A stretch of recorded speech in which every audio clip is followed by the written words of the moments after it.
Voilà, merci, merci beaucoup. Ça, c'était pour dire, c'était un petit peu fort, mais c'est fait exprès. C'était juste pour dire que c'est reparti. J'aimerais également dire bonjour et saluer toutes les personnes qui nous suivent depuis les autres salles, à travers les écrans. Nous avons bien noté qu'il fallait parler doucement pour que tout le monde puisse comprendre.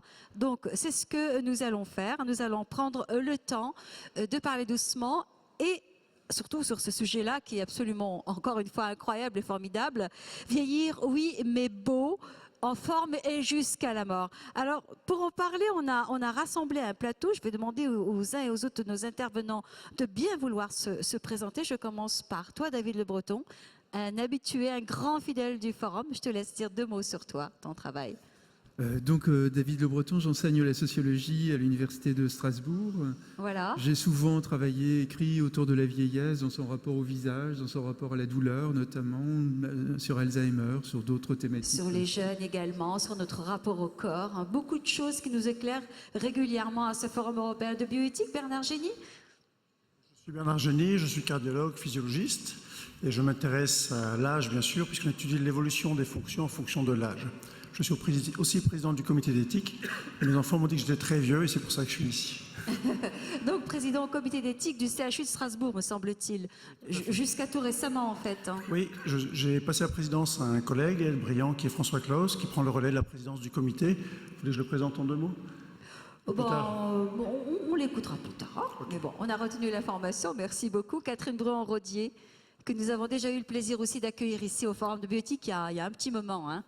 Alors, je suis Catherine Bruand-Rodier, je suis professeure de chirurgie plastique, esthétique et reconstructrice, donc au CHU de Strasbourg, où on pratique la spécialité avec son triple volet.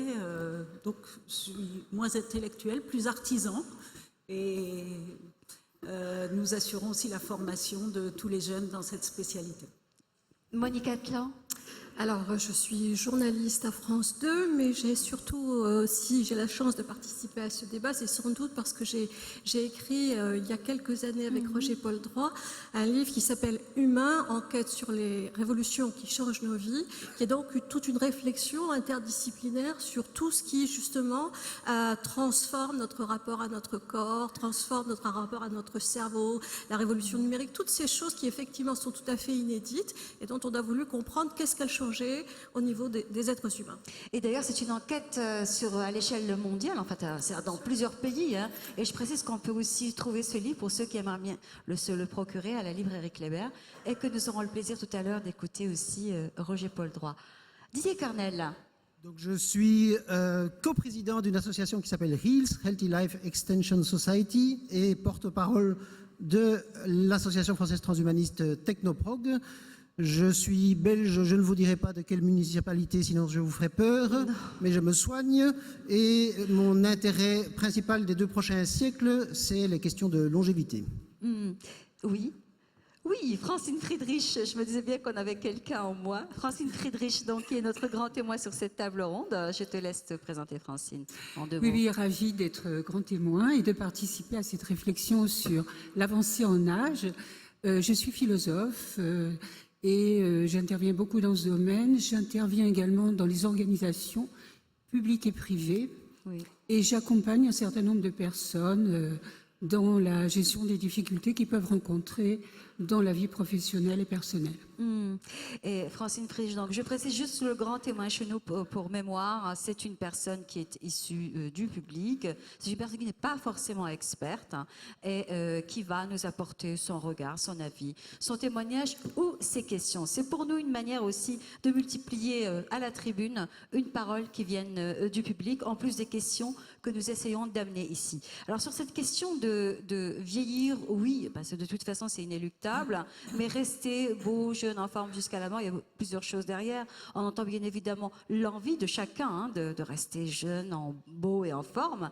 Il y a aussi la question de l'injonction, des injonctions. En général, c'est le cas de le dire, le lapsus, en général sur cette question d'être toujours en forme. Et puis, il y a peut-être aussi la question beaucoup plus globalement, qui est celle de l'absence de la vieillesse ou de l'âge dans nos sociétés. C'est-à-dire que c'est quelque chose peut-être qu'on ne réfléchit plus, auquel on n'accorde plus d'attention. En tout cas, c'est la performance, le génisme qui existe. Alors pour commencer peut-être justement sur cette table ronde, j'aimerais bien demander à David Le Breton ce qu'il pense de la représentation que nous avons de la vieillesse. Alors la vieillesse, tu l'as très bien dit Nadia, elle est un peu en décalage au regard des grandes valeurs du monde contemporain qui sont plutôt des valeurs d'efficacité, de performance, de vitesse, de séduction, etc. Donc la personne âgée, on peut dire, déroge à toutes les valeurs qui sont centrales, qui sont au cœur de nos sociétés. Le grand paradoxe, bien entendu, c'est que chacun de nous, pourtant, est en proie au vieillissement. Et comme le disait d'ailleurs de façon si belle Proust, chaque vieillard est un adolescent qui a longtemps duré. Je veux dire par là qu'aucun de nous n'a l'impression d'avoir l'âge qu'il a. On a toujours l'impression que la jeunesse est encore devant nous, beaucoup de philosophes d'ailleurs l'ont dit, le jugement de vieillesse nous vient toujours de l'extérieur. Simone de Beauvoir le disait très bien, moi on dit que je suis vieille, mais non, ce sont les autres qui le disent. D'ailleurs, c'est aussi une formule de Borges qui dit « vieillard, c'est ainsi que les autres le nomment, etc. » Alors, quand on vient justement voir un chirurgien esthétique, alors il y a bien évidemment la réparation, parce qu'il n'y a pas juste l'embellissement ou l'augmentation d'un attrait physique. Est-ce qu'on vient vous voir avec cette idée aussi que il y a quelque chose qui ne colle plus à l'âge que l'on a de soi? Est-ce qu'il y a aussi cette souffrance peut-être? Oui, il y a une souffrance forcément. Et je pense que ça, on l'a tous ressenti. Enfin, dès qu'on prend de l'âge, on a cette impression d'être plus jeune de l'intérieur qu'on ne l'est de l'extérieur, comme s'il y avait un peu une déconnexion, une scission qui se faisait entre le moteur et la carrosserie. Et il y a un besoin d'entretenir cette enveloppe et d'entretenir peut-être quelque chose qui est important et qui compte pour nous. Il y a des gens qui ont juste cette envie, il y a même des gens qui ont l'impression qu'elles ont un devoir d'entretien vis-à-vis de cette enveloppe, ce qui est déjà un petit peu poussé plus loin. Un devoir, c'est-à-dire? Elles pensent qu'il est absolument indispensable de le faire et qu'elles ont un réel devoir. Alors on les rassure en leur disant que non, que c'est juste une envie et que ce n'est pas parce que vous faites de la chirurgie esthétique plus tôt que vous arrêterez le processus. Monique Atlan, vous souhaitiez réagir? Merci aux jeunes filles qui laissent leur place à monsieur. Merci. Monique Atlan, pardon. Écoutez, c'est vrai qu'évidemment, la tentation est là. Oui. Elle est grande.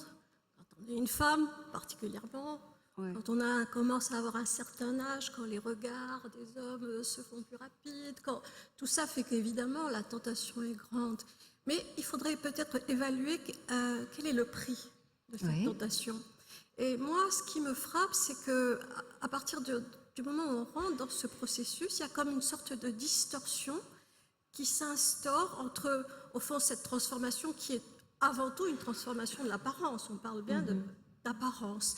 Et l'intériorité, la distorsion qu'il y a entre cette part intérieure en nous qui est faite de toutes les expériences accumulées dans une vie, les blessures, les maladies, les bonheurs, tout ça crée une intériorité qui se trouve à ce moment-là en décalage avec cette apparence qui est effectivement plutôt de l'ordre de l'injonction qui nous est posée par le regard extérieur.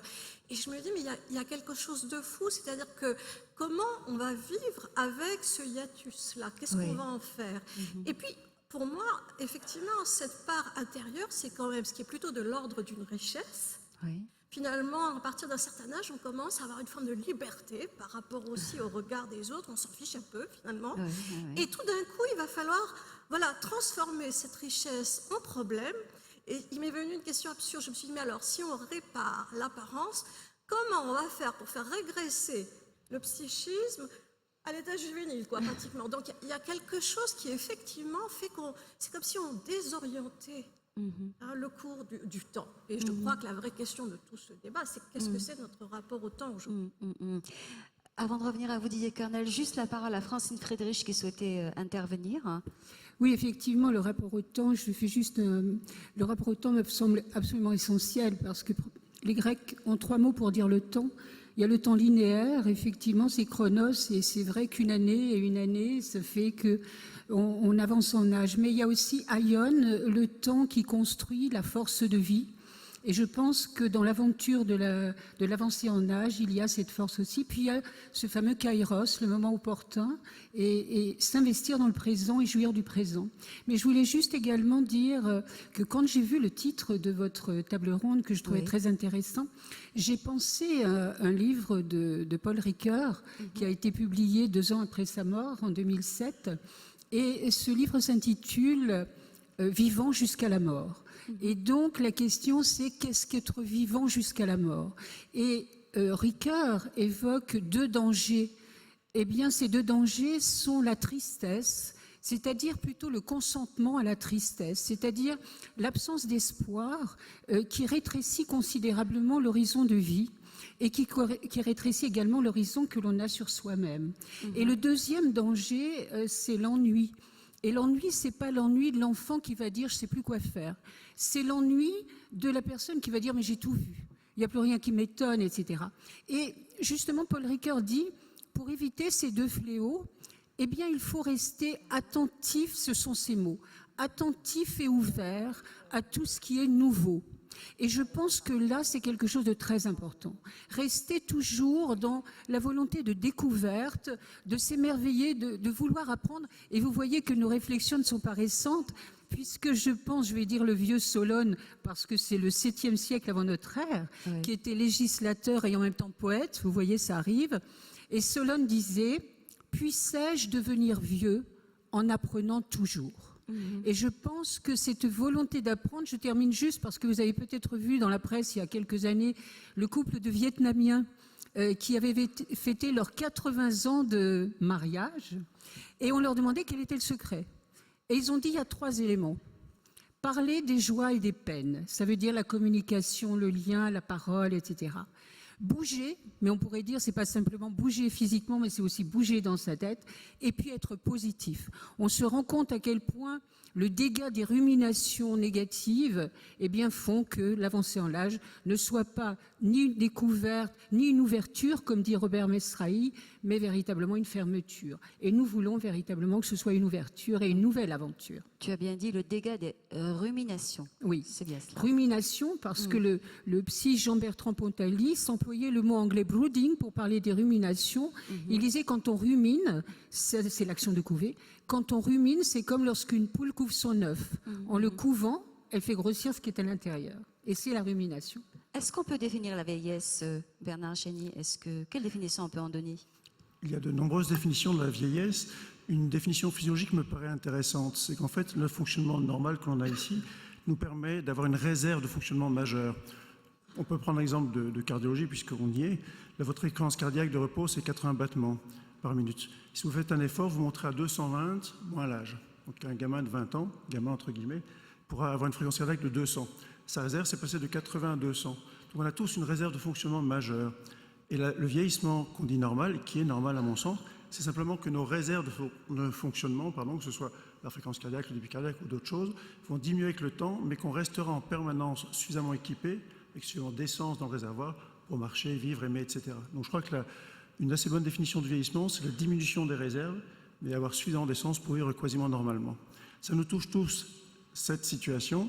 On peut parler de vieillesse pathologique très rarement, en fait, en fin de vie, quand on est affublé, atterré ou attaqué par de nombreuses maladies et qu'on perd l'autonomie. Mais sinon, je ne crois pas qu'il faille voir la vieillesse comme une décadence terrible et comme une maladie. Didier Carnel, alors là, pour vous, le projet, c'est plutôt le contraire, c'est qu'on arrête de vieillir. C'est le titre d'un de vos livres, d'ailleurs. Oui, donc effectivement, moi je voudrais revenir à la question que vous avez Je vous en posée, prie. madame. Est-ce qu'il y a un devoir de lutter contre la vieillesse? Alors il n'y a pas un devoir individuel de lutter contre la vieillesse, mais un jour comme aujourd'hui, 110 000 personnes dans le monde vont mourir de maladies liées au vieillissement. Donc c'est environ 70% des décès dans le monde, c'est environ 90% des décès dans un pays comme la France. Et est-ce qu'il y a un devoir collectif de tenter de permettre, grâce au progrès de la recherche scientifique, de une vie beaucoup plus longue en bonne santé. Et je pense que clairement, oui, il y a un devoir collectif.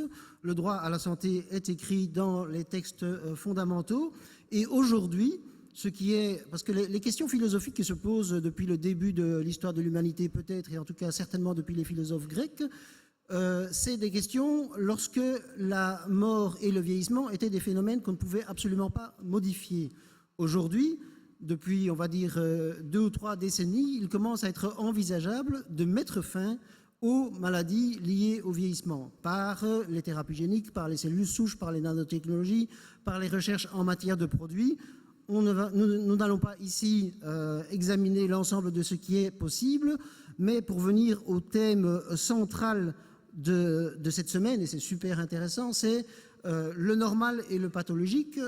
La question en matière de santé de base de ces prochaines décennies, c'est si les progrès de la médecine permettent de faire retourner du pathologique vers le normal grâce aux moyens de lutte contre le vieillissement, si les progrès de la médecine le permettent, faut-il le rendre possible ou pas?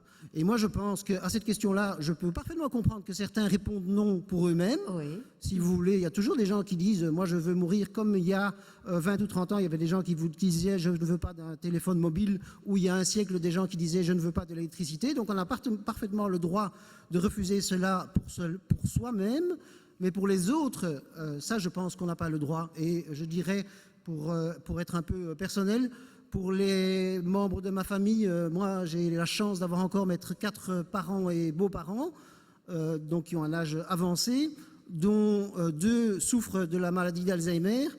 Eh bien, je ne souhaite cela à personne, si c'est possible de l'éviter, même pas à ma belle-mère, c'est vous dire.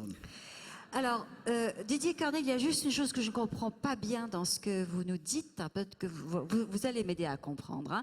En fait, dans votre discours, on a l'impression qu'il y a des choses qui sont déjà possibles.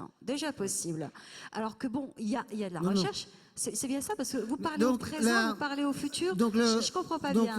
Ce qui est possible aujourd'hui, depuis plus d'un siècle et demi, la durée de vie moyenne progresse. On gagne à peu près 3 mois d'espérance de vie. Mais... Sauf, donc cette année, je savais, mais je propose de revenir à cette question-là de l'exception française de 2015 après. Mais donc, globalement, nous progressons dans la durée moyenne de vie depuis un siècle et demi. Et donc, chaque année, donc, on vit plus longtemps que jamais auparavant dans l'histoire de l'humanité. Mais en ce qui concerne la durée maximale de vie, on reste toujours à 115, 120, 122 ans. C'est le record mondial qui est aussi un record français, Jeanne Calment. Donc pour aller beaucoup plus loin dans ce domaine-là, il faudra des progrès. Mais ce que je dis, c'est que les recherches en matière de thérapie génique, les recherches dans les autres domaines que j'ai cités, on commence à voir le moment où on pourra y arriver. Mais évidemment, cela dépend notamment de l'intensité des recherches. Et le progrès technologique, c'est aussi un choix. Qu'est-ce qui s'est passé entre 1957 et 1969? On est passé du premier objet dans l'espace, donc le Spoutnik, jusqu'au premier homme dans la Lune. Pourquoi? Parce qu'il y avait à ce moment-là une priorité scientifique absolue. Oui. Aujourd'hui, si on voulait réenvoyer un homme sur la Lune, ça ne pourrait pas se faire du jour au lendemain. Donc, faire de la recherche pour la longévité une priorité générale, ça a de nombreux avantages, notamment que ce qu'on obtient, c'est potentiellement un avantage pour tous les citoyens de la planète, mais aussi le fait de faire une priorité de la recherche scientifique dans ce domaine-là par rapport à d'autres, eh bien, ça veut dire aussi qu'on investit plus dans la santé et donc moins dans les armes, les publicités, tous ces genres de choses, par exemple. D'accord. Donc, en fait, ce qu'on peut dire du courant transhumaniste, hein, et ça, tout le monde peut le voir, le lire et regarder, rechercher ces informations, c'est que, alors vous me corrigez si je me trompe, hein, on est sur le projet, une idée, que le développement, enfin, en tout cas, la convergence NBC en particulier, donc la nanotechnologie, biologie moléculaire, l'informatique, et puis tout ce qui est dans le domaine des cognitions, voilà, va nous permettre, et les GAFA, tous les Google, etc., sont déjà sur ce champ-là, va nous permettre, le but c'est de prolonger, c'est d'allonger la durée de vie. Alors bon, c'est un projet. Alors il y a Rekesveld qui dit qu'on aura atteint l'immortalité en 2045. C'est un projet. Je crois d'ailleurs, c'est peut-être maintenant à vous on va vous passer à vous la parole sur le sujet pour savoir ce qui est peut-être vrai, ou ce qui est faisable, ce qui est de l'ordre du projet, puisque c'était d'ailleurs l'objet de votre livre. Et ensuite, j'aimerais bien que David Le Breton nous dise, nous donne son point de vue sur qu'est-ce que ça dit de nous aussi, cette société qui est dans, peut-être qui efface une génération. Qu'est-ce que ça produit dans la transmission intergénérationnelle aussi. Monique Atlan. Écoutez, déjà, tout le discours de Didier est passionnant parce qu'effectivement, Oui. il s'agit du déploiement d'un imaginaire, Oui. d'une fiction. Et au fond, aussi bien nous, le public, nous aimons cette fiction, nous allons voir les films de science-fiction, on a même envie d'aller voir des choses qui nous font peur, on a envie d'aller voir des choses qui nous font rêver. Et ce qui est très frappant dans toute l'enquête qu'on a fait, où on a interrogé évidemment 50 chercheurs de très haut niveau, ils ont aussi besoin de ces fictions, de cet imaginaire-là pour déployer leurs recherches, pour avancer. Leur point commun, c'était tous qu'ils étaient tous de très grands lecteurs de science-fiction. Donc, effectivement, bravo à la fiction, il faut qu'elle se déploie. Simplement, le rapport au réel demeure la question. Et moi, ce que je n'oublie pas, c'est que, par exemple, dans le domaine des recherches sur le cerveau, notamment Pierre-Marie Liédot, que je crois vous allez recevoir Il sera là, oui, cette semaine, demain. nous disait, alors qu'on nous parle du cerveau artificiel, qu'on nous parle de tout ce qu'on va être connecté, enfin bon, des hommes-machines pratiquement, ça fait la une de tous les journaux, il nous disait, mais à l'heure actuelle, on connaît 5% du fonctionnement des mécanismes du cerveau. 5%.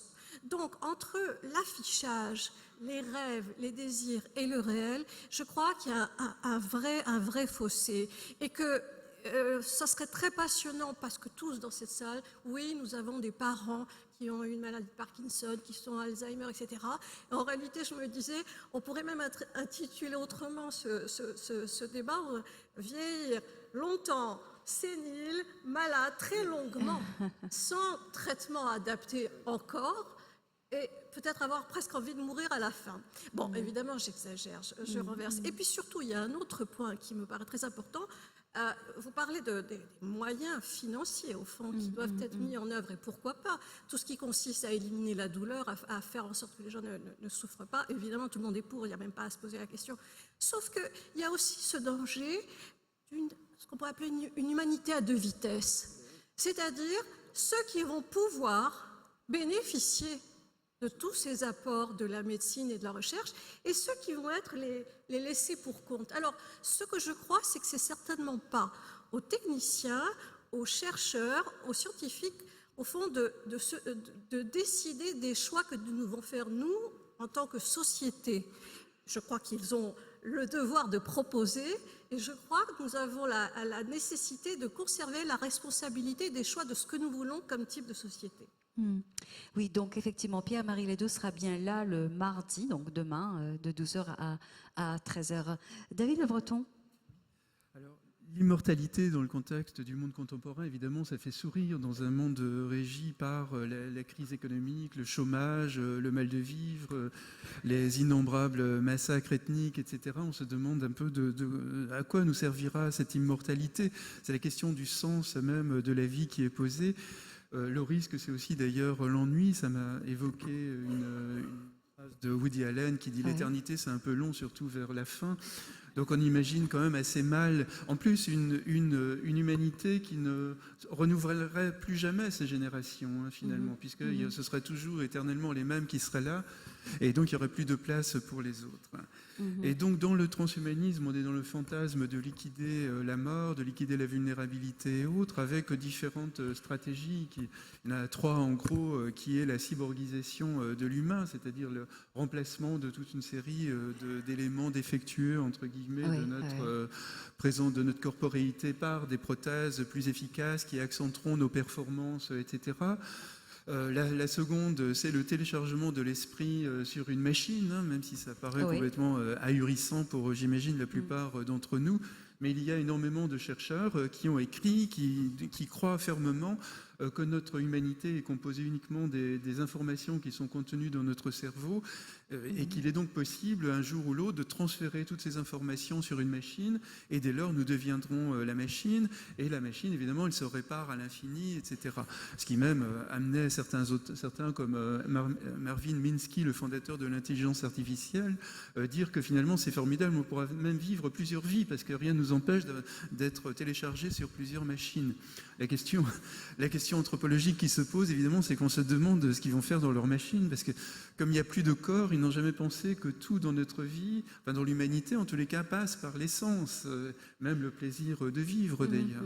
Et puis la troisième stratégie, ce sont les manipulations génétiques et autres. Bon. Oui. Alors Nadia, tu me posais une autre question, c'est celle de la transmission. La je me transmission. dis, si on voilà. enlève une tranche de génération, qu'est-ce qui se passe Oui. en tout cas? Oui. Là, en l'occurrence, c'est moins... Quand nous ne voulons pas vieillir les uns et les autres, c'est aussi évidemment une manière de maintenir notre place à l'intérieur du monde, parce qu'on a l'impression que plus on vieillit, plus on est tenu à l'écart. C'est la question du sens de la vie qui est aussi en jeu. Et on comprend qu'effectivement, la plupart d'entre nous, nous soyons quand même assez tendus à l'encontre de ce vieillissement. Alors, la question de génération, elle est plus en amont d'une certaine manière. Je la vois davantage du côté des parents d'adolescents, par exemple. On n'est pas complètement dans le débat, parce que ce n'est qu'un élément finalement du débat aujourd'hui sur le refus du vieillissement. Le problème, effectivement, c'est quand les parents veulent montrer à leurs enfants qu'ils sont aussi jeunes qu'eux.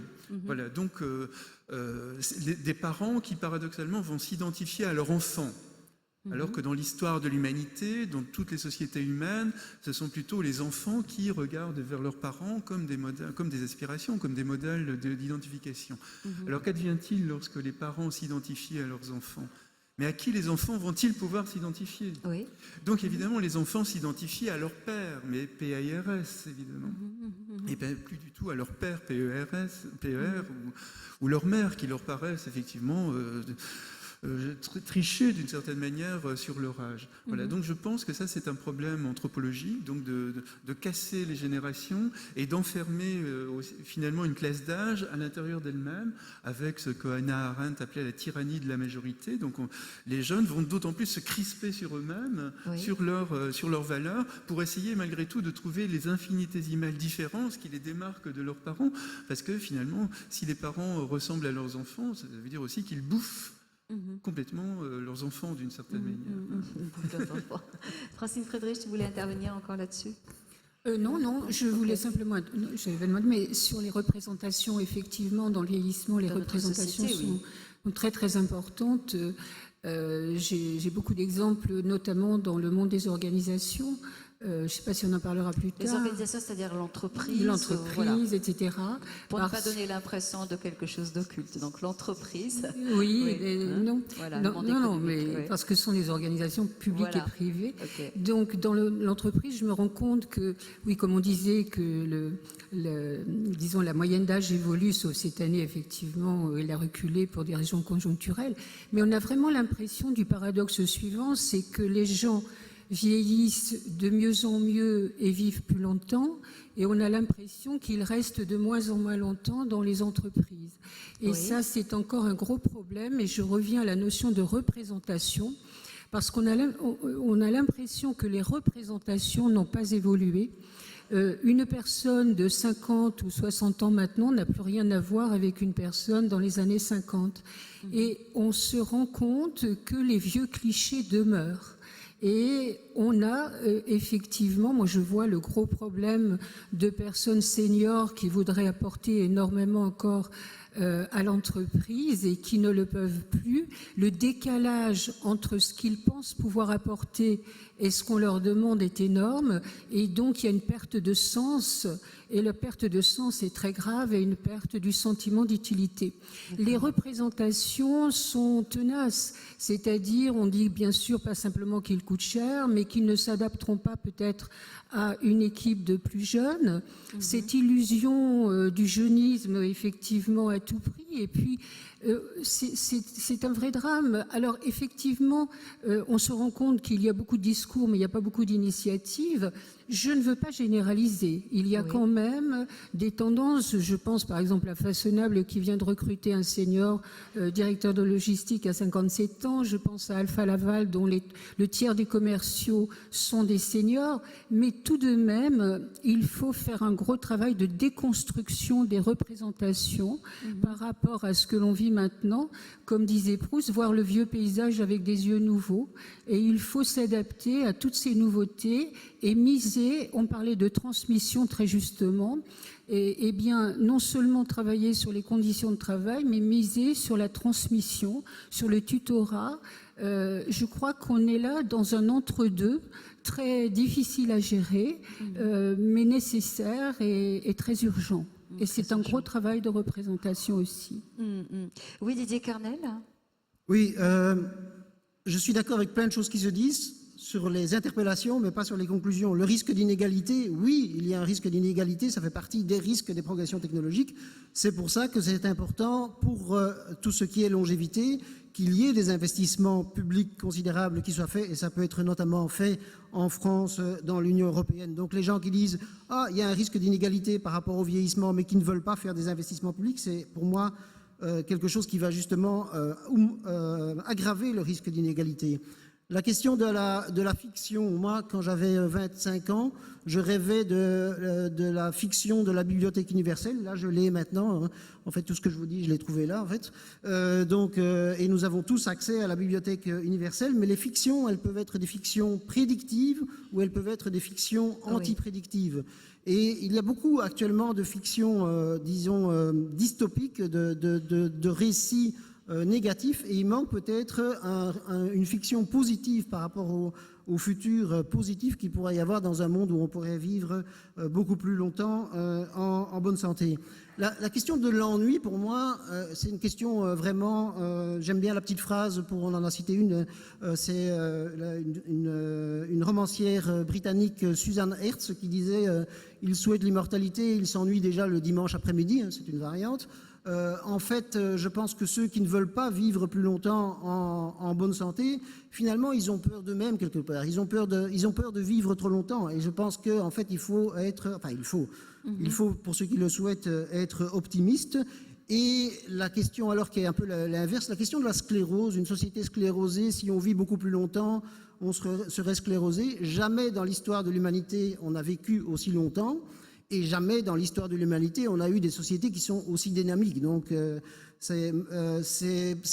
est presque trop dynamique. Donc, peut-être que si la longévité est peut-être dangereuse parce qu'on devient trop dynamique, pour le dire de manière presque provocatrice. Mais en tout cas, encore une fois, la société actuelle est plus dynamique, et les sociétés les plus dynamiques ne sont pas les sociétés où les gens vivent le moins longtemps, bien au contraire. Mais je voudrais encore dire une chose par rapport à la question par rapport à la question de la normalité-anormalité. La normalité-anormalité, j'ai bien regardé tous les gens qui étaient dans la salle. Je pense que tout le monde utilise ici des prothèses à caractère thermique et esthétique qu'on appelle des vêtements, jamais utilisés dans la majorité de l'histoire de l'humanité. Et je pense que si j'étais venu sans vêtements, la majorité des gens n'auraient pas considéré que j'étais la personne normale et les autres anormales. Et puis alors aussi, pour être un peu plus dans le domaine de la longévité, j'ai remarqué qu'il y avait à peu près 60% de la salle ici qui était totalement anormale et qui ne devrait pas être là, puisque 60% de la salle au moins a, et moi aussi d'ailleurs, plus de 50 ans. Et jamais, dans 95% de l'histoire de l'humanité, jamais personne n'a atteint l'âge de 50 ans avant. Et donc le progrès de la longévité, c'est déjà maintenant. Et donc la normalité, c'est notamment de pouvoir vivre en bonne santé beaucoup plus longtemps, de continuer dans ce cadre-là. Alors, Monique Atlan. Je crois qu'on ne va pas être d'accord. C'est pas grave, on peut se dire les choses. Juste le micro, Monique. Je crois que oui, C'est pas grave de pas être d'accord. être riche, beau, célèbre, en bonne santé, sans souffrance, sans problème de chômage, sans problème de quoi que ce soit, je vote. Tout le monde vote. Donc la question ne se pose pas dans ces termes. Quand vous parlez d'une société dynamique, franchement, il y a eu un sondage qui a été publié la semaine dernière qui radote pour la énième fois à quel point la société française est pessimiste, à quel point les gens ont une lassitude. Et ces sondages insistent toujours sur ce décalage qu'il y a entre ce sentiment effectivement, de pessimisme au niveau de la société, au niveau collectif, et la distorsion qu'il y a avec le sentiment, au fond, que dans sa vie personnelle, ça va plutôt pas mal. Hein. Alors, nous, voilà, il se trouve que c'est le hasard. Cette semaine, nous publions avec Roger Paul Droit un livre qui s'appelle « L'espoir a-t-il un avenir ?» Alors, je ne sais pas pour vous citer le titre du livre, c'est juste parce qu'effectivement, on s'est demandé pourquoi l'espoir collectif, finalement, notamment en France, est en berne. Il n'y a pas de projet collectif, il n'y a pas d'horizon collectif qui fait qu'on se mobilise. Hein. Par contre, effectivement, l'espoir égoïste, lui, ça va. Et l'espoir égoïste, il fonctionne avec la question que vous posez dans ce débat. C'est l'espoir de rester beau, de rester jeune, de rester en forme. Et toute la question, ça va être de vivre le plus longtemps possible et effectivement de se préoccuper, comme le dit si justement David Le Breton, comme tout ce qu'il dit d'ailleurs.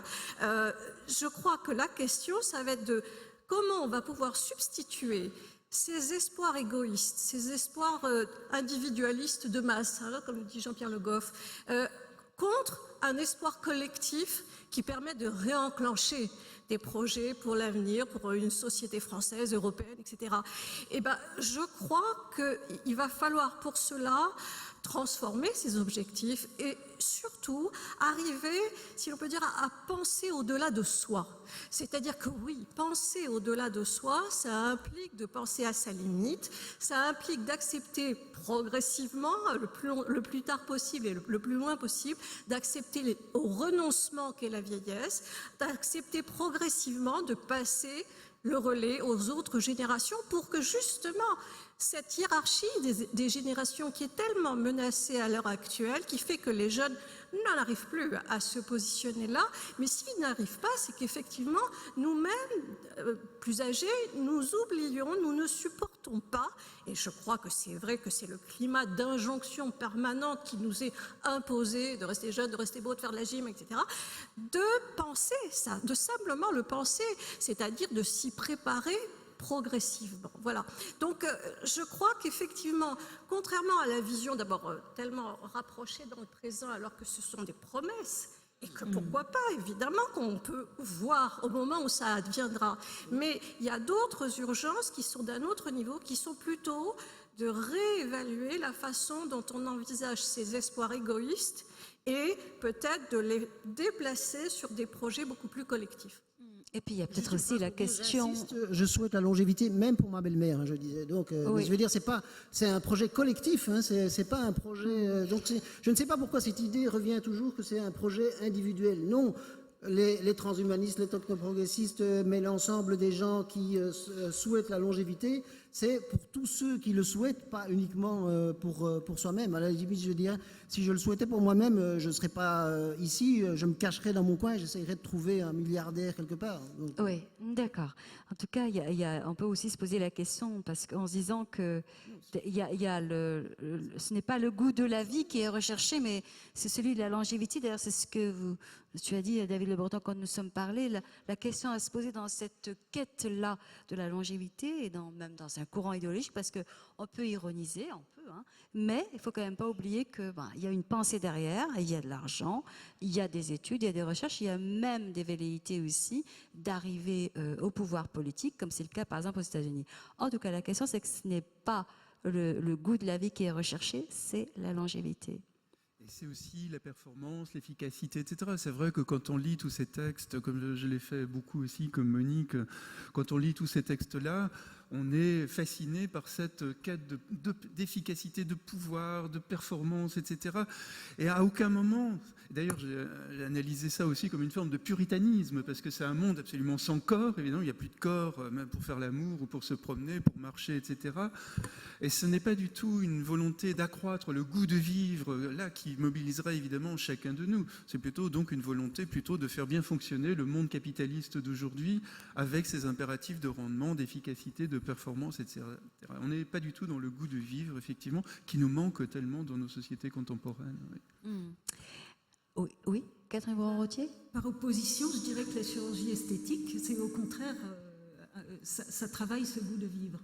Oui. C'est-à-dire c'est un cadeau qu'on se fait à soi-même et ça va apporter quelque chose sur sa qualité de vie. Et ça ne joue pas la longévité, au contraire, ce n'est que l'apparence, c'est du beau, il n'y a rien d'efficace, c'est de la beauté pure, enfin de la beauté pure, n'exagérons pas, mais disons que c'est un petit plus qu'on s'offre, c'est de la qualité de vie pure. C'est ça que vous disent les personnes qui viennent, qui en font la demande. Oui, c'est oui, un petit c'est cadeau tout à que je fait me ça. fais. C'est un cadeau qu'on se fait, c'est un petit peu le contraire de ce qui vient d'être dit jusqu'à présent. J'ai une question. Pour vous, quand vous recevez Micro, des Monique, femmes Monique. qui viennent, qui ont des demandes, jusqu'à quel âge il est possible de, au fond, quelle est la limite pour vous-même?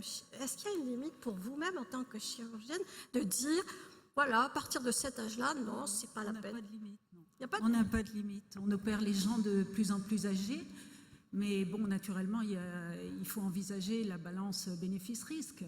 C'est-à-dire qu'il faut apporter quelque chose à quelqu'un. Et nous, notre seul but, c'est d'apporter de la satisfaction. Donc, on va essayer de voir où est le défaut esthétique, apporter une solution chirurgicale, voir ce que ça implique. Est-ce que c'est un geste lourd ou un petit geste? Et en fonction de l'âge, on pourra l'envisager ou non. Mais il n'y a pas de limite physiologique à Et puis, proprement est-ce que parler. c'est au médecin de poser aussi cette limite et cette norme? En tout cas, il y a David Le Breton qui voudrait intervenir avant qu'on commence à passer la parole à la salle. Oui, je voudrais réintroduire la notion du genre. C'est un peu un exercice obligatoire en la matière comme sociologue, c'est-à-dire le statut différent du vieillissement de l'homme et de la femme. Et qui amène d'ailleurs l'immense majorité de la clientèle de la chirurgie esthétique ou de la dermatologie esthétique à être plutôt des femmes. J'aurais juste faire deux citations. Parce que Simone Signoret a dit magnifiquement ce que je vous dirais de manière plus délayée en quelque sorte. Voilà ce que dit Simone Signoret dans La nostalgie n'est plus ce qu'elle était. Elle dit « Nous avons le même âge, Yves Montand et moi. S'il a vécu mon vieillissement à mes côtés, moi j'ai vécu son mûrissement à mes côtés. C'est comme ça qu'on dit pour les hommes. Ils mûrissent. Les mèches blanches s'appellent des tempes argentées. Les rides, les burines, alors qu'elles enlaidissent les femmes. » Donc les rides, effectivement, comme facteur de virilisation de l'homme, alors qu'on peut dire les rides sont un facteur de disqualification de la féminité. Et dans nos sociétés, la femme est le beau sexe, avec la rançon terrible que cette beauté est marquée dans le temps, Oui. alors que l'homme est le sexe fort et demeure fort finalement jusqu'au bout. Et pour vous montrer que ça vient, une autre citation plus ancienne, qui Oui. est de l'un des fondateurs de L'Oréal, en 1924, qui fait une publicité, qui écrit une publicité pour comment on dit, colorer les cheveux. Pour les teintures. Pour Voilà. teindre les cheveux. Voilà. On voit bien que vous ne connaissez pas ce genre de produit. Alors voilà ce que dit ce personnage. Il dit, voilà. Alors, donc l'affiche, c'est « Vous êtes trop vieux » et la croche, c'est un homme triste aux cheveux blancs. Le texte après explique « Telle est l'objection vous êtes vieux. Telle est l'objection décisive qui justifie le refus d'embaucher cet ouvrier. Ses cheveux blancs laissent croire qu'il est usé. Car blanchir, c'est paraître vieux. Paraître vieux, c'est décliner. Il faut demeurer jeune et quand les forces restent intactes et l'âme ardente, ne pas laisser apparaître le stigmate de la vieillesse. Chaque année, grâce à L'Oréal, plus d'1 million de personnes réalisent ce petit miracle. Alors, la menace qui est brandie à l'encontre des hommes, c'est attention, vous allez perdre ce qui fait votre virilité, c'est-à-dire le travail qui est le vôtre. Pour les femmes, attention, c'est qu'elles ont intérêt à teindre leurs cheveux parce que sinon elles vont perdre leur mari. Hein, voilà, si la femme veut garder son mari ou le préserver du démon de midi, elle doit rester toujours la même jeune, entre guillemets, femme au fil du temps. Voilà. Cette inégalité, donc homme-femme, au regard du vieillissement et notamment des critères de beauté. Oui. Alors, juste avant de donner la parole à la salle, juste un petit mot pour dire que un grand merci à la trentaine d'élèves de Marc Bloch qui sont parmi nous, les élèves aussi de l'ISEG. Nous avions tout à l'heure une classe également de 47 élèves venant de Thonon-les-Bains qui va nous rejoindre tout à l'heure. Et donc, on va donner la parole. Et il y a ici toujours des étudiantes de l'ESSEG qui poseront leurs questions. C'est bon ? Bonjour, je suis ici. J'aimerais titiller un petit peu Didier Courneille. Donc, j'ai 25 ans. J'ai à peu près la moitié au moins des personnes qui sont ici. J'aime les vieux, j'aime la vieillesse. J'ai pas peur de vieillir. Mais en même temps, je ne serais pas contre vivre jusqu'à 120 ans. Mais avant d'encourager l'augmentation de l'espérance de vie, est-ce qu'on ne peut pas juste encourager la vie tout court et un petit peu sortir de notre égocentrisme ? Il y a des pays, je vous le rappelle, où l'espérance de vie, elle est de 30, 40 ans, et j'exagère à peine. Ah, j'exagère. Où il y a des populations d'enfants qui sont décimées par la faim, par les maladies. Est-ce qu'on ne peut pas se concentrer un petit peu juste sur la vie de ces personnes avant de penser à nous ? Merci. Alors je peux répondre. Donc je vais répondre tout de suite. La première chose, c'est que personnellement, ça fait plus de 30 ans que je verse plus de 1 000 € par mois pour des organisations de coopération au développement au Sud. Donc voilà la réponse numéro 1. La deuxième réponse est que maintenant, depuis une dizaine d'années, je me suis aperçu, mais je ne suis pas le seul, que la première cause de mortalité dans le monde, mais donc aussi dans les pays du Sud, c'était les maladies liées au vieillissement. Donc quand je reprends le nombre que j'ai cité tout à l'heure, 110 000 personnes aujourd'hui vont mourir de maladies liées au vieillissement, et tous les autres décès cumulés, donc les guerres, la faim, les maladies contagieuses, etc., tout cela ensemble, c'est environ 40 000 décès. Autrement dit, les maladies liées au vieillissement sont aujourd'hui, tant dans le nord que dans le sud, la première cause de mortalité. C'est dans toutes les parties du monde, à l'exception de l'Afrique subsaharienne, suite aux conditions économiques et suite à l'épidémie de sida. Voilà. Donc, donc, si on souhaite faire le plus important, hein, donc on commence par le plus important et puis on termine par, quand tout va parfaitement bien, par réparer la petite fente qu'il y a là au-dessus. Ok, mais donc si on commence par le plus important, c'est de permettre une vie en bonne santé beaucoup plus longue en luttant contre les maladies liées au vieillissement. Déjà, aujourd'hui, on gagne 3 mois en moyenne d'espérance de vie depuis 1 siècle et demi, et là j'en profite pour dire. Donc en France, il y a eu l'année passée un accident, probablement dû notamment à l'épidémie de grippe, peut-être dû notamment au fait que les gens ne se vaccinent pas assez et donc n'utilisent pas assez les progressions technologiques. Il y a eu la même chose en Belgique et aux États-Unis il y a quelques années. Je vous rassure, l'évolution reste globalement positive. Elle reste globalement positive, mais pour vraiment aller plus loin, il faudra des progrès médicaux. Et ces progrès médicaux, pour le moment, aujourd'hui, c'est de l'ordre du fantasme, comme ceci, il y a 30 ans, c'était de l'ordre du fantasme total, de la science-fiction totale. Voilà. Et puis alors, quand tout ira bien, quand on vivra tous 120 ans, à ce moment-là, on pourra se poser la question du bonheur. Et peut-être qu'une des réponses, ce sera une phrase que j'aime bien de Woody Allen, enfin je vous la cite en français. J'ai toujours pensé que tant que l'homme sera mortel, il ne sera pas décontracté. Voilà ma réponse.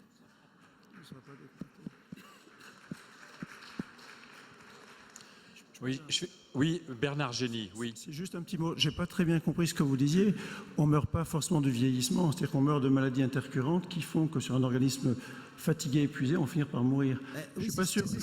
C'est ce qui s'appelle le vieillissement. Je veux dire, quand vous prenez en Belgique ou en France, quand vous prenez en France, mais bon, quand vous prenez en France une population âgée de entre 16 et 25 ans, vous avez un taux de mortalité de 0,1%, essentiellement composé d'accidents de la route, enfin, malheureusement, et de suicides, mais quasiment pas de maladies. Donc toutes les maladies, comme vous dites, c'est des processus d'accumulation, des processus, etc. Et on appelle ça le vieillissement. Et donc si en France, on supprime toutes les maladies autres que les maladies liées au vieillissement, si en France, on supprime toutes les causes de mortalité avant 50 ans, on ne gagne que 2 ans d'espérance de vie. Quel moyen plus simple de dire que, effectivement, ce sont que des maladies liées au vieillissement. Maintenant, ça mène à la question, est-ce que le vieillissement est une maladie?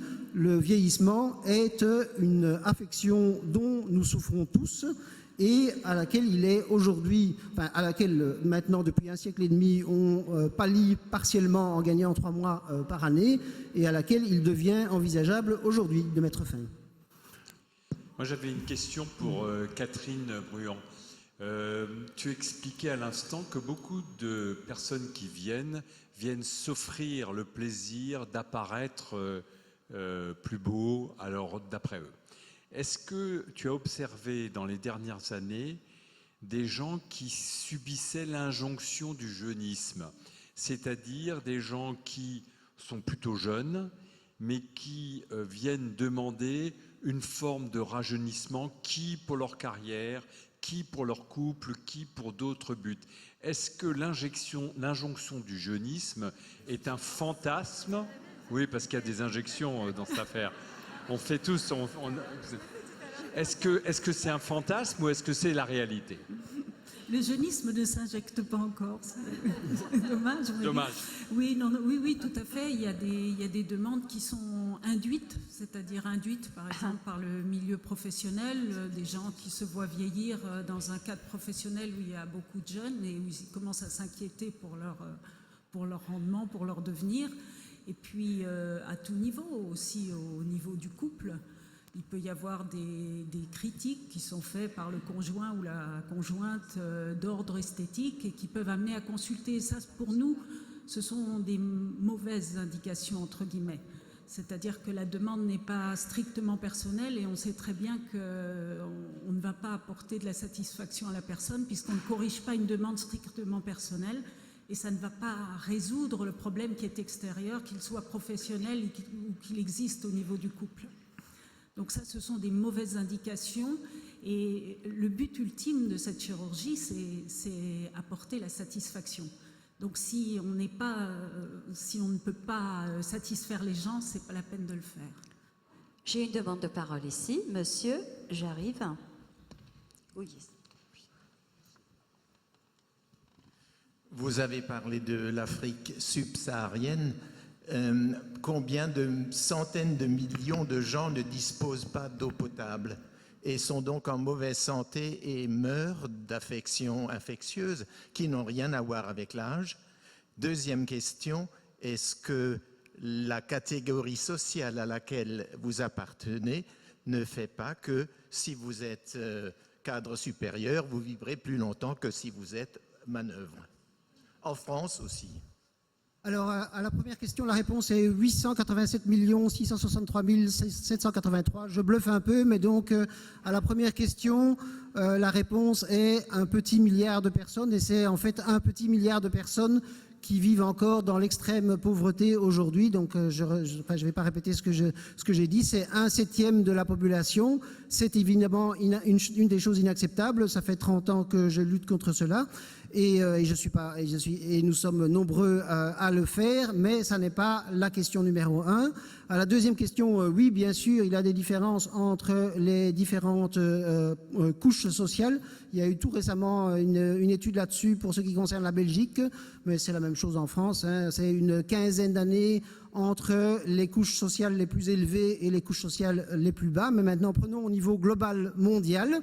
L'intervenant précédent disait il y a des pays dans lesquels on vit encore 30 ou 40 ans. Non, l'espérance de vie partout dans le monde est de près de 50 ans. Je vous conseille un site absolument extraordinaire qui est gapminder.org où vous verrez toutes les statistiques. Donc aujourd'hui, les pays d'Afrique subsaharienne sont ceux où l'espérance de vie est la plus courte. C'est à peu près, c'est entre 50 et 60 ans selon les pays de l'Afrique subsaharienne. C'est 20 ou 30 ans de plus qu'il y a 70 ans. Et cela signifie notamment que l'écart entre les pays riches et les pays pauvres tend à s'amenuiser et très rapidement. Donc un pays comme la France, on a gagné en 70 ans une grosse quinzaine d'années d'espérance de vie. Un pays comme le Bangladesh, on a gagné durant la même période une trentaine d'années d'espérance de vie. Donc on progresse beaucoup plus longtemps. Pourquoi? Parce que dans ces pays-là, la mortalité infantile était encore, il y a 70 ans, extrêmement importante, et aussi parce que les progrès de la santé et tout ça se répandent plus rapidement. Et c'est une bonne nouvelle, et au risque de me répéter légèrement, donc la seule chose qui manque encore maintenant pour pouvoir vraiment aller beaucoup plus loin, même dans un pays comme l'Inde par exemple, 67 ou 68 ans d'espérance de vie, même dans un pays comme le Bangladesh, le pays le plus pauvre du monde, de grande taille en dehors de l'Afrique subsaharienne, l'espérance de vie est déjà de 70 ans, l'espérance de vie qu'il y avait en France au sortir de la Seconde Guerre mondiale. Pour aller plus loin, il faut des progrès en matière de longévité, cellules souches, thérapie génique, etc. Et coup de chance, quand vous investissez 1 euro de manière efficace dans ce domaine-là, c'est potentiellement favorable à l'ensemble des citoyens. Donc encore une fois, c'est pour l'ensemble des citoyens, c'est pas seulement pour nous. Et ce sera d'autant plus rapidement pour tous que ce seront des investissements publics. Mais quand j'utilise ce futur, parce que par rapport à la question du fantasme, évidemment que personne n'est sûr de ce qui va se passer dans 30 ans. Si j'étais sûr de ce qui va se passer dans 30 ans, moi j'irais jouer à la pétanque ailleurs, et je ne serais pas ici, sauf pour le plaisir de discuter avec vous et d'avoir l'hôtel très agréable, mais sinon, voilà, c'est tout. D'accord. Donc, enfin, pour les investissements publics, je ne sais pas s'il y a vraiment de l'argent pour ça, s'ils vont les orienter. Alors, oui, je vais vous passer le micro. Je voudrais juste que me fassent signe les élèves du lycée Marc Bloch, parce qu'ils doivent prendre la parole. Donc, n'hésitez pas à me faire signe pour que je puisse savoir où vous êtes. Madame. J'aimerais juste un petit peu reformuler mon intervention de tout à l'heure. Désolée, je vous embête, mais à quoi ça sert d'investir dans le prolongement de la vie si on ne laisse pas à d'autres populations juste la chance de vieillir? C'est tout.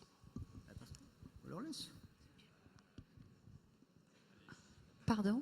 Oui, il est répondu sur le papier qui nous a été remis à l'entrée, la vieillir, et vous répondez par l'affirmative. Je suis parfaitement d'accord. Simplement, ce qui me gêne à travers les interventions qui ont été faites, c'est que l'intergénérationnel n'a pas été du tout évoqué. Or, il me semble que la société civile réclame la parfaite entente entre les générations pour que les uns puissent mieux grandir et que les autres puissent mieux vieillir. David Le Breton, il me semble qu'il l'avait évoqué, mais... Oui, je l'avais un petit peu évoqué, oui, en évoquant le court-circuit, en quelque sorte, d'un certain nombre de parents, d'adolescents ou de jeunes hommes ou femmes aujourd'hui qui veulent paraître aussi jeunes et aussi passionnés par la vie que leurs enfants, mais en étouffant d'une certaine manière leurs enfants. Parce que c'est vrai que dans toutes les sociétés humaines, il y a un respect des générations, il y a une transmission qui s'opère d'une génération à une autre. Je crois que c'est la première fois dans l'histoire on a l'impression parfois qu'il manque une génération. Ce n'est pas la seule cause, évidemment, de l'entrée dans les conduites à risque, mais en tous les cas, il y a des positions générationnelles qui, en effet, ne sont pas tenues et qui posent des questions anthropologiques, notamment de mal de vivre et de repérage des adolescents. Est-ce qu'il n'y a pas une évolution de l'image du jeune dans notre pays qui serait imprévisible, un peu sauvageon, et de l'image d'ailleurs du vieux qui serait inutilisable, usable, souvent en arrêt, etc. Est-ce que notre société n'est pas un peu touchée par des clichés sur les différentes générations? Je pense notamment à certaines sociétés africaines où le vieux a une parole, une sagesse, etc. et où le jeune est considéré différemment. Est-ce que nous avons changé nos paradigmes ? David Le Breton. Oui, tu as raison de rappeler ça. Il y a des sociétés où vieillir, c'est accroître son prestige à l'intérieur de la communauté, et notamment sa dimension de transmission. Mais on n'est plus du tout dans une société fondée sur la mémoire, évidemment. Et même, on pourrait se demander si on est dans une société fondée sur la transmission, dans la mesure où énormément, notamment d'adolescents, plutôt apprennent à travers Internet, beaucoup plus qu'à travers la parole de leurs parents ou de leurs aînés de manière générale. Ceci dit, quand la parole des aînés est présente, elle exerce une autorité au sens moral du terme. Mais voilà, on est dans une société qui stigmatise, donc en d'autres termes, la vieillesse, qui valorise à l'infini la jeunesse. Bon, on a appelé ça le jeunisme, effectivement. Dans d'autres sociétés, être jeune, c'est vraiment attendre très très longtemps de pouvoir avoir un mot à dire à l'intérieur de sa communauté. Notamment les sociétés orientales sont évidemment très propices, plus propices. Je crois que ça commence aussi à se dégrader un peu du fait de la mondialisation économique et autres. Mais ce sont des sociétés qui étaient plus propices au vieillissement. Le problème finalement, c'est peut-être aussi que c'est l'extension du marché, c'est l'extension de ce monde capitaliste ou financier qui nous régit et qui est toujours dans l'efficacité, la performance et autres, dans le renouvellement, et avec ce fantasme que les personnes trop âgées seraient incapables de se renouveler. Alors qu'on connaît aussi d'ailleurs des jeunes générations qui peuvent être très crispées sur elles-mêmes. C'est pas à mon avis une question d'âge, c'est une question de sens plutôt. Quel sens on donne à sa vie, qu'on ait 15 ans ou qu'on en ait 80? Alors j'ai une intervention ici.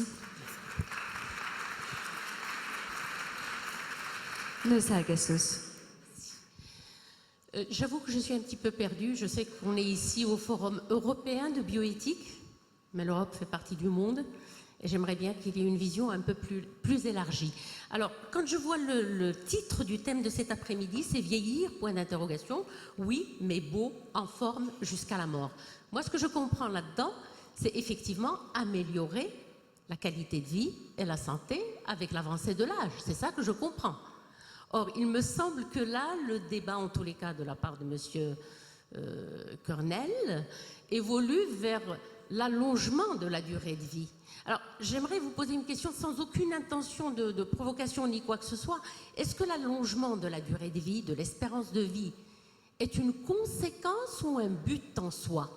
Est-ce qu'on doit le viser comme conséquence d'une amélioration de la prise en charge des maladies, de la prévention des maladies, et donc d'une amélioration de la qualité de vie de la personne quand elle avance dans l'âge, ou est-ce que c'est un but en soi, allonger la vie? Parce que si tel est le cas, excusez-moi de le dire clairement, comment on va nourrir tout ce monde? Ben oui, il y a au moins ça. Oui. Comment va-t-on nourrir tout ce monde? Oui. Hein? D'autre part, permettez-moi de vous poser aussi la question, de la reposer. Je crois que quelqu'un a déjà posé cette question. Excusez-moi, mais à ma connaissance, ce n'est pas la vieillesse qui tue le plus dans le monde. Hein? C'est aussi un certain nombre de pathologies de surcharge, ce sont un certain nombre de maladies, c'est les accidents de la circulation, ce sont les guerres civiles, etc. qui tuent. Donc, est-ce que, sorti de l'Europe, est-ce qu'on peut maintenir cette affirmation? Donc, moi je veux bien, donc sorry, mais là je refais la réponse que j'ai dit. Je vous conseille le site gapminder.org dans lequel vous verrez que notamment l'espérance de vie, même dans les pays les plus pauvres, est de au moins 50 ans et en dehors de l'Afrique subsaharienne, partout de plus de 60 ans. Vous verrez aussi le nombre de morts concernant les conflits. Il y en a toujours beaucoup trop, mais ça fait à peu près 0,5% des décès au cours d'une année.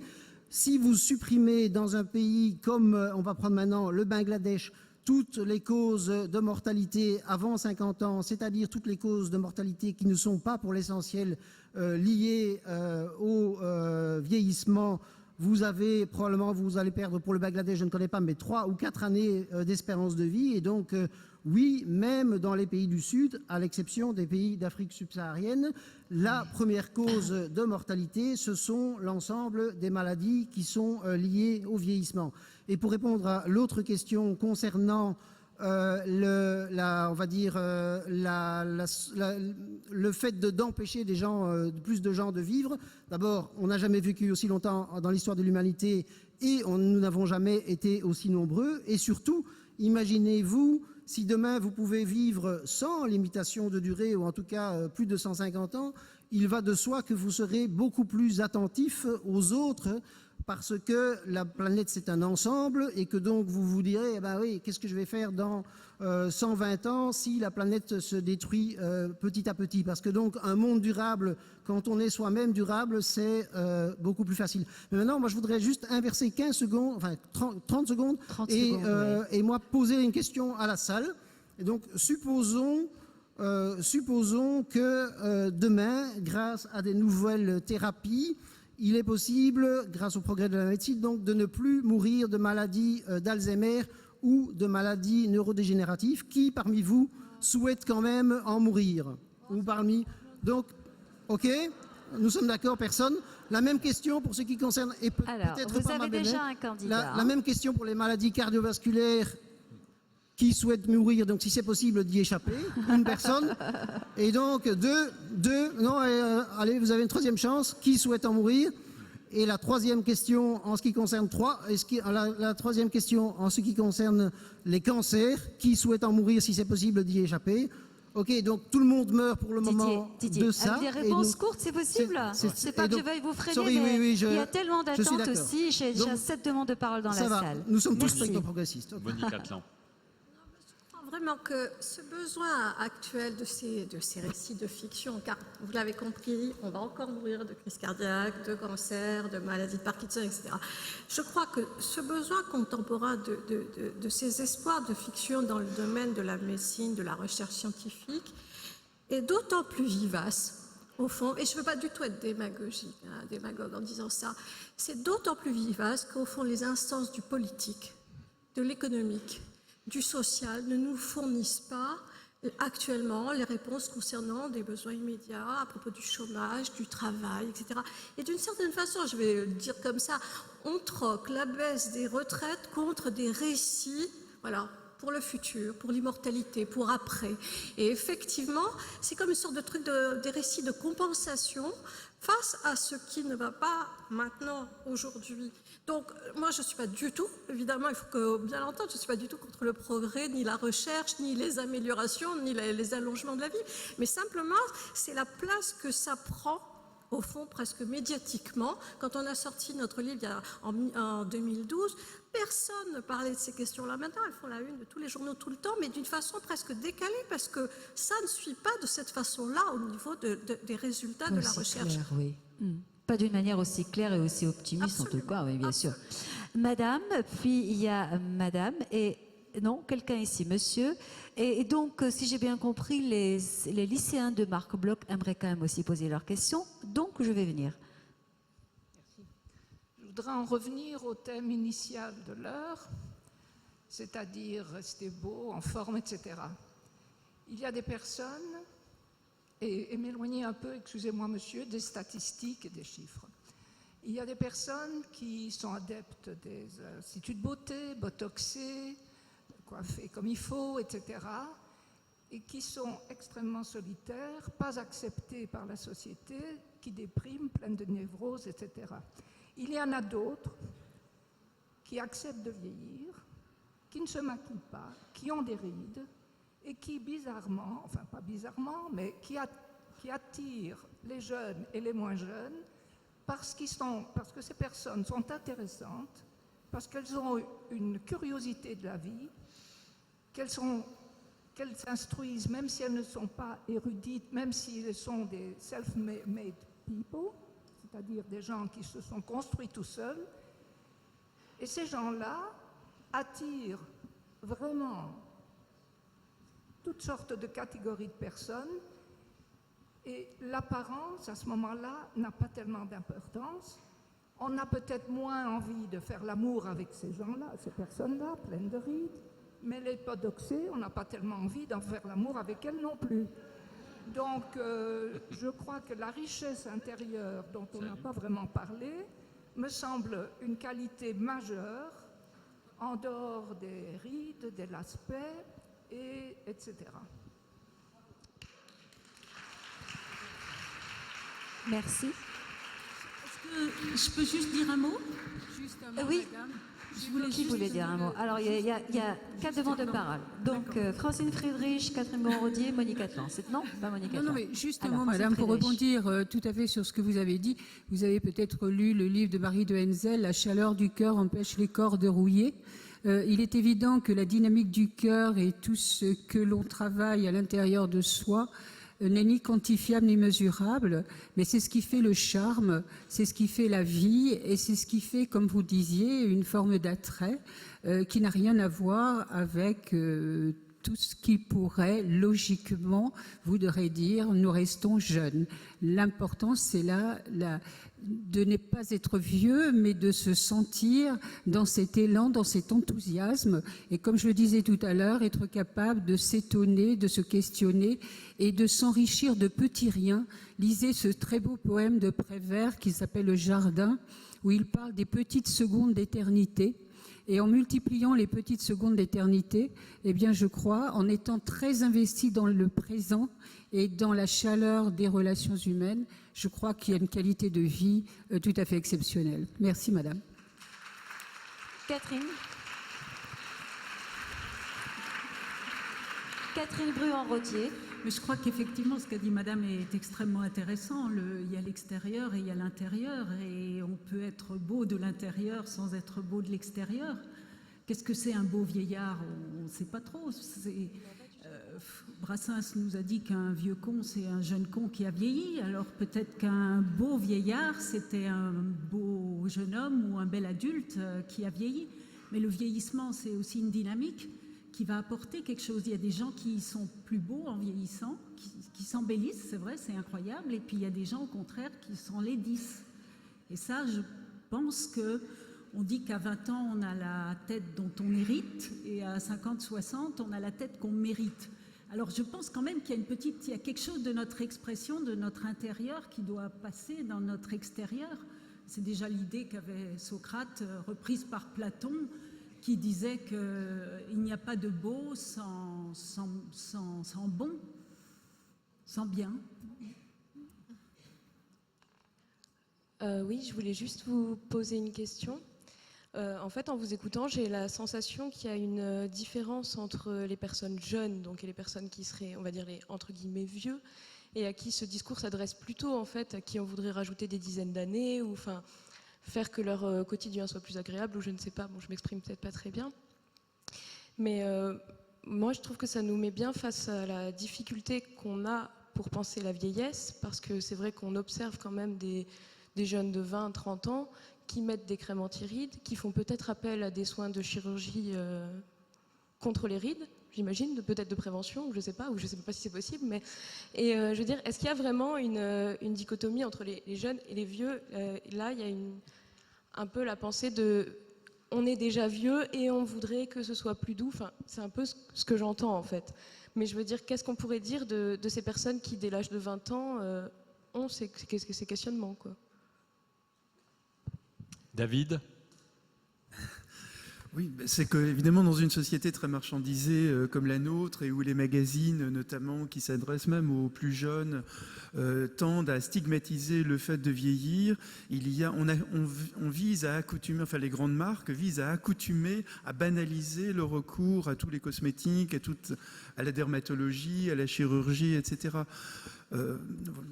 Et aussi, d'ailleurs, on voit comment les adolescents utilisent énormément des crèmes pour les cheveux, des tas de trucs pour teinter les cheveux de couleurs différentes, etc.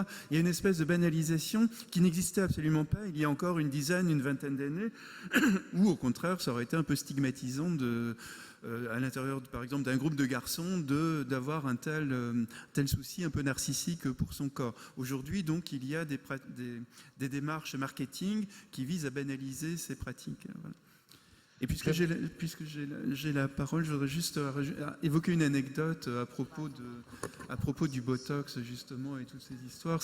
Mais un truc en plus réel d'une sociologue américaine qui est un jour qui est dans un grand hôtel à Miami où se tient une grande convention avec des tas de couples qui sont venus, et voilà, un groupe de femmes discute dans l'entrée de l'hôtel, un homme sort de l'ascenseur, prend son épouse au passage et lui dit « Chérie, tu sais, il est temps qu'on rentre ». Il fait quelques pas, puis d'un coup il dit « Oh, pardonnez-moi, je me suis trompé, mon épouse est là-bas ».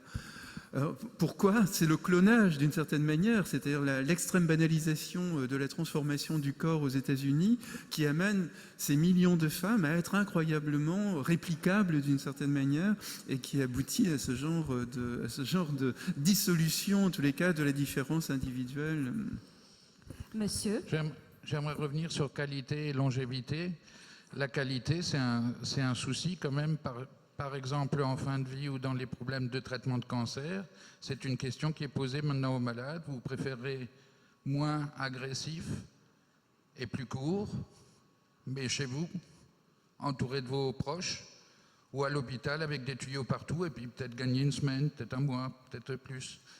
Et deuxième remarque, l'isolement du vieillard qui se botoxe, etc., je trouve ça normal parce qu'il perd son authenticité. Il n'est ni vieux, mais tout le monde le voit qu'il est vieux. Et il est plus jeune non plus, donc il ne peut pas s'intégrer ni vers le bas ni vers le haut. Alors, est-ce que vous souhaitez Oui, réagir? Bernard Ouais. Génie. Juste un petit mot qui rebondit sur ce que vous dites. On a pas mal escamoté la mort, là on n'en a pas parlé. En fait, c'est une crainte majeure. Alors, ça ne concerne que moi, mais je ne suis pas sûr qu'il faille avoir peur de la mort en soi. Ensuite, bien souvent, et ça c'est la réalité pour beaucoup d'entre nous, la mort c'est une délivrance. Donc n'ayons pas forcément peur de la mort. Ce qui nous ramène à la longévité. Je ne suis pas sûr qu'il faille vivre 150 ans pour être heureux. On peut être heureux et vivre que 20 ans. C'est le sens de la vie qui est posé là. Et 20 ans, 40, 60 peuvent suffire pour être heureux. Et rajouter des années aux années ne me paraît, moi, en tout cas, pas très utile. Quant à ce que vous dites, c'est en effet une discussion importante. Il y a un des rôles des médecins, c'est certainement d'aider les gens à vivre, à bien vivre. Donc pour moi, ce n'est pas une question de durée, mais c'est une question de qualité de vie. Qualité de vie, oui. Et on sait qu'en général, les soucis majeurs de qualité de vie surviennent 1 à 2 ans avant le décès. Donc tout ce qui est avant peut être de grande qualité de vie. Pour revenir à la vieillesse, ça a été dit, je suis content que vous l'ayez dit, madame, c'est pas un problème de vieillir, c'est peut-être même une chance, d'ailleurs je crois que c'est une chance. L'avantage qu'on a en vieillissant, c'est qu'on se pose quelques questions, on reste moins dans l'apparence, on est plus libre, on sait rejeter un peu les oukases des uns, des autres, de nous, de la société, et du coup on peut aller à l'essentiel. Donc l'intérieur me paraît important. Ça ne veut pas dire qu'il faut faire des petites choses. Quand on voit des papis-mamies qui vont chez le coiffeur qui sont ravis en revenant, c'est très utile, c'est pas la chirurgie esthétique, mais c'est un peu ça. Il ne faut pas s'en priver, je ne crois pas qu'il faille s'en priver. Oui. Et quant à ce que vous disiez pour la jeunesse, puis j'ai terminé, on est toujours le vieux ou le jeune de quelqu'un. De quelqu'un, absolument. Ouais. Je connaissais Alors, juste une anecdote, je connaissais un gamin de 13 ans qui disait qu'il a appris que ses sœurs étaient nées en 93 et 95. Il a réfléchi, on dit ça comme ça maintenant. Oh, elles ont pris cher. C'est même pas le dernier siècle, c'est un autre millénaire. Ça nous a fait rire, mais c'est vrai. Donc à 13 ans, 25 ans, c'est un grand vieillard, et ainsi de suite. Donc c'est très relatif. Alors, j'ai ici avec nous, je disais tout à l'heure, il y a des lycéens de Marc Bloch qui sont venus avec leurs enseignants. Juste un mot, donc vous êtes Sabine Pouillon. Et vos enseignants sont lesquels? Monsieur Géin et Madame Mallet. Très bien. Et donc, vous avez une question à poser. Vous avez préparé cette séance et vous avez une question à poser. Oui, tout à fait. En fait, ma question est la suivante. Vous parliez tout à l'heure d'une société immortelle, mais quel serait l'intérêt d'une société immortelle? Comment est-ce qu'on pourrait avoir un renouvellement des générations? Qu'en serait-il du patrimoine génétique? Est-ce que finalement ça ne conduirait pas à une stagnation de la société du point de vue développement des sciences ou de la technique? Alors, qui veut répondre? Didier Kernel. Alors, on va faire des réponses, si possible, courtes. Si possible, courtes. Voilà, on va essayer. Didier, Oui. car nous avons beaucoup de demandes de parole dans la salle. Oui. Merci. Donc, 60 secondes. Donc, je vais utiliser les nouvelles technologies pour faire 60 secondes. Mais pendant ce temps, je commence déjà. Sorry. C'est une société amortelle, donc dans laquelle on ne meurt plus de maladies liées au vieillissement. Un des avantages, c'est comme l'a dit très bien monsieur, en fait on est en mauvaise santé les dernières années de vie. Donc quand on vit beaucoup plus longtemps, on est en bonne santé beaucoup plus longtemps. Et évidemment, il s'agit de vivre en bonne santé beaucoup plus longtemps. Alors quels sont les avantages? En 60 secondes, je ne pourrais pas aller dans tout, mais donc c'est une société plus durable dans laquelle les gens sont plus attentifs au futur. C'est une société moins violente parce que les gens qui avancent en âge sont de moins en moins violents. C'est une société plus productive parce qu'une société dans laquelle on est en meilleure santé plus longtemps, c'est une société plus productive. Et c'est surtout une société plus solidaire parce que jusqu'ici, les gens qui souffrent le plus, c'est les gens qui sont en train de mourir. Et maintenant, je voudrais dire une chose sur le psychologique.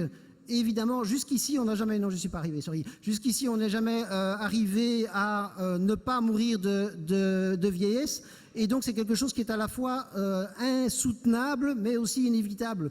Donc, c'est normal que vis-à-vis de quelque chose qui est à la fois insoutenable et inévitable, on essaye d'en faire quelque chose de joli, beau, etc., etc. Mais bon, aujourd'hui, qu'on peut envisager de l'éviter, il y a une sorte de blocage psychologique par rapport à ça. C'est ce qui s'appelle le Terror Management Theory, mais là, je n'ai pas le temps dans la minute. Monique. Et puis David Le Breton aussi, sur ce sujet-là, pour répondre à mademoiselle. Oui. Moi, je vais faire très court. Je vais écouter David Le Breton parce que voilà, ça m'importe. Mais je crois réellement que ce mythe de l'immortalité est quelque chose d'éminemment ancien. Donc on ne découvre pas cette idée de l'immortalité. Elle est charriée sur les siècles et des siècles de civilisation. Ce qui ne va pas, c'est de prendre ça pour le réel. Et surtout, ce qu'il faut essayer de comprendre, c'est qu'est-ce qui fait qu'il y a une telle reviviscence de ce mythe de l'immortalité, si c'est pas, au fond, en fait, jusqu'à présent, ceux qui sont immortels, ce sont les dieux. Donc, qu'est-ce que c'est qu'une société qui veut troquer son statut d'humain, par définition mortel, par définition fragile, contre un statut de Dieu immortel? Voilà. Qu'est-ce que c'est qu'une société qui veut avoir cette maîtrise-là sur son devenir au point, au fond, d'annuler son propre devenir en se déplaçant sur le plan de l'éternité? Donc c'est plutôt ce genre de questions qu'il faut se poser plutôt que de savoir si c'est bientôt. Parce qu'à chaque fois que Didier dit bientôt, ça m'énerve. Oui. Alors, David Le Breton?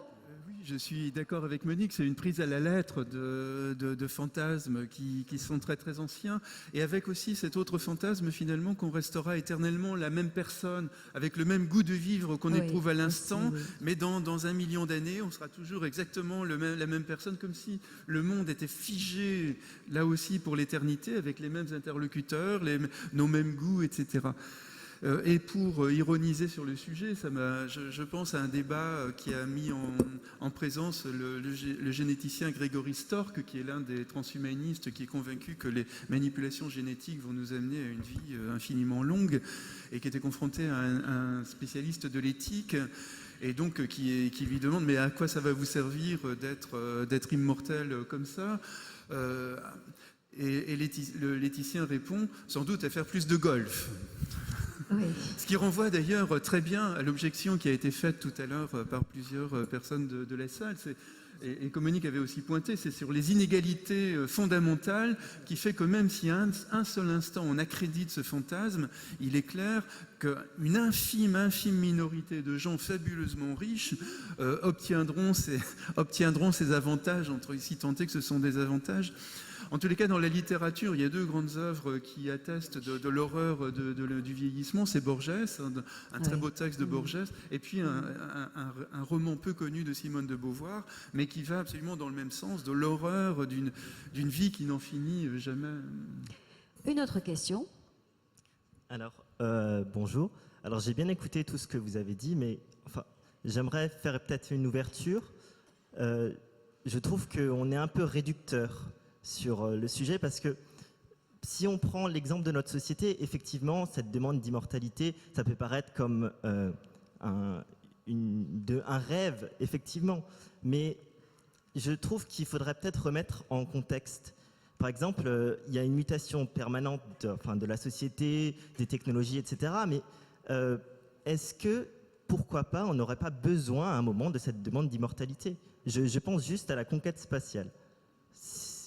Effectivement, pour aller pour une planète, pour Mars, il faut 1 an. Pour d'autres, il faut beaucoup plus. Pourquoi est-ce qu'on n'aurait pas besoin de cette immortalité à un moment? Tout le monde est contre. Enfin, d'après ce que j'ai compris, il y a une grande majorité de contre aujourd'hui. Mais est-ce qu'il n'y aurait pas un besoin à un moment? Alors, je ne sais pas s'il y a une majorité de contre, mais il y a des questionnements sur pourquoi on la veut et pourquoi en faire. Est-ce qu'il y a une réponse à la tribune? Peut-être un avis? Non? Oui, Didier. Dans les mêmes conditions, Didier. Oui. 60 secondes. Donc, il me reste 58 secondes. C'est certain que les rêves de l'humanité, parmi les grands rêves de l'humanité, depuis l'épopée de Gilgamesh jusqu'au récit, on va dire, négatif, c'est l'immortalité, enfin le fait de ne plus mourir de vieillesse. Il y a d'autres grands rêves qui sont devenus réalité. Le rêve d'Icare, c'était de voler. Le premier homme dans la Lune, c'était un fantasme. Il y en a beaucoup, donc des fantasmes qui deviennent réalité. C'est clair mais ça n'est pas parce que quelque chose apparaît aujourd'hui comme impossible que cela restera impossible demain. Et je n'ai fait que 37 secondes. Merci Didier. Moi, j'avais une question. Est-ce que dans les croyances humaines, il y a un au-delà? Tout à l'heure, Bernard, tu disais, il ne faut pas avoir peur de la mort. Mais moi, je reconnais humblement que j'ai très peur de la mort.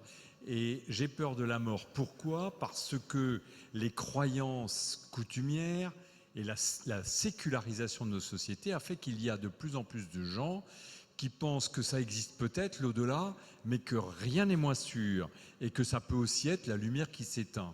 Si c'est la lumière qui s'éteint, j'ai des raisons de penser que plus je peux vivre longtemps, mieux ça vaut, et surtout que j'ai peur de la mort. Est-ce qu'on ne peut pas imaginer que tout ce grand mécanisme de la pensée ne soit que l'avatar de la diminution des religions et des croyances? David? Oui, en fait, là, on peut dire que la mort n'existe pas. Seul existent des représentations qu'on se fait autour de cette immense énigme. Et il y a donc des sociétés qui n'ont absolument pas peur de vieillir, en effet, parce qu'elles sont dans la conviction d'atteindre l'éternité. Malheureusement, c'est aussi le cas des djihadistes qui sont convaincus d'atteindre le paradis et les éternelles vierges après avoir massacré le maximum de gens. Et puis pour d'autres, effectivement, quand on est dans la sécularisation, là, on est un peu perdu. On n'a plus les repères qui étaient ceux d'autrefois. On a l'impression qu'on ne meurt que par accident. C'est Freud, d'ailleurs, qui l'avait déjà dit au début du XXe siècle. On n'a plus une représentation apaisée de la mort, donc on a une représentation brutale. On est arraché, finalement, à notre existence. Mais tout n'est qu'une question, finalement, de représentation, donc de croyance, comme tu dis. Oui. Madame? Oui. Attendez, j'ai oublié ma question. Ah oui, la mort n'est-elle pas la seule chose qui donne un sens à la vie? Oui, là, ça, je peux répondre instantanément. C'est que seul a de prix ce qui peut être perdu. Donc il faut, d'une certaine manière, remplacer par la ferveur, par le bonheur, cette immortalité qui nous manque. Si on avait l'immortalité, je crains qu'en revanche, on ne soit dans la tiédeur, dans une vie qui serait un peu tiède, un peu... Voilà. Seul a des prix ce qui peut être perdu. Ok, il y a une demande de parole, là. Excusez-moi, je prends la parole pour la deuxième fois. Mais vous pouvez. Mais je voudrais consoler le professeur parce qu'en fait, il ne sait pas, ou j'ai autant peur de la mort que lui, mais nous sommes immortels, professeur. Vous êtes parti d'une bactérie, vous avez fait un très long chemin, et une fois que vous mourrez, les vers se nourriront de vous, vous deviendrez du nitrate, etc., etc., et vous ne mourrez pas parce que vous allez rester d'une manière infime mais véritable quelque part dans le monde. Donc, consolons-nous, vous êtes immortels. Tout le problème, c'est quand même... Voilà. Et tu continueras à faire des forums de bioéthique. Voilà. Bref, est-ce qu'il y a une autre demande de parole dans la salle? Non. Ben, écoutez, vraiment un très très grand merci à vous tous d'être là, à ceux qui sont aussi dans les autres salles. Merci à nos intervenants. Je voudrais juste encore dire quelque chose. David, si on devait lire quelque chose de tes livres, j'ai 2-3 titres en tête sur le sujet pour aller plus loin avec toi sur cette question-là.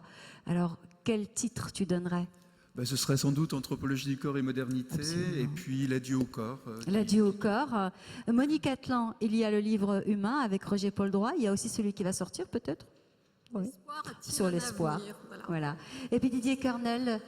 Donc, et si on arrêtait de vieillir? Donc oui, il y a le livre Si on arrêtait de vieillir, et dans quelques semaines, il y aura un livre sur le technoprogressisme, l'ensemble des problématiques fascinantes et certaines angoissantes concernant les progressions technologiques, parce qu'il y a aussi plein de risques. Il n'y a pas que pouvoir vivre beaucoup plus longtemps. Et on pourra continuer à les reciter.